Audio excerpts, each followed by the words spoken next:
అందరికీ నమస్కారం అండి. ప్రభుత్వ వేలంలో ఏదైనా వాహనాలు కొనాలి అనుకున్నప్పుడు తీసుకోవలసిన జాగ్రత్తల గురించి నేను ఈరోజు మీకు చెప్పబోతున్నాను.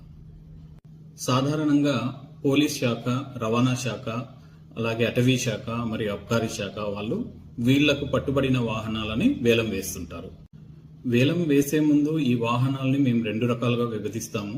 అది ఏంటంటే రోడ్ వర్తీ వెహికల్స్, ఇంకొకటి స్క్రాప్ వెహికల్స్ అని.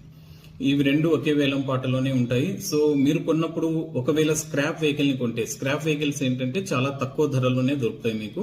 సో దాని వాల్యుయేషన్ చాలా తక్కువగా ఉంటుంది. మీరు తక్కువగా వచ్చింది కదా అని ఈ స్క్రాప్ లో కొన్న వెహికల్స్ ని మీరు రోడ్డు మీద తిప్పకూడదు. వీటిని ఖచ్చితంగా స్క్రాప్ చేయాలి. అలా కాకుండా రోడ్డుపై తిరుగుతూ మాకు పట్టుబడితే వాటిని మేము మరి జప్తు చేయాల్సి వస్తుంది. ఇక వాటిని ఆ ఓనర్లకు హ్యాండ్ ఓవర్ చేయరు.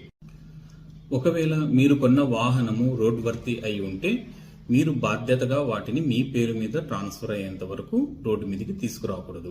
ఇలా ట్రాన్స్ఫర్ చేయాలి అంటే ఫస్ట్ మీకు అమ్మిన అధికారి ఆయన పేరుతో ఆ వాహనాన్ని ట్రాన్స్ఫర్ చేసుకుంటారు. దాని తర్వాత మీ పేరుతో ఆయన ట్రాన్స్ఫర్ చేసి ఇస్తారు. ఇలా మీరు ఈ ట్రాన్స్ఫర్ మీ పేరుతో అయ్యేంత వరకు రోడ్డు మీద తిరగకూడదు. ఒకవేళ పట్టుబడినట్లయితే తిరుగుతూ ఈ వెహికల్ ని మేము జప్తు చేయాల్సి వస్తుంది.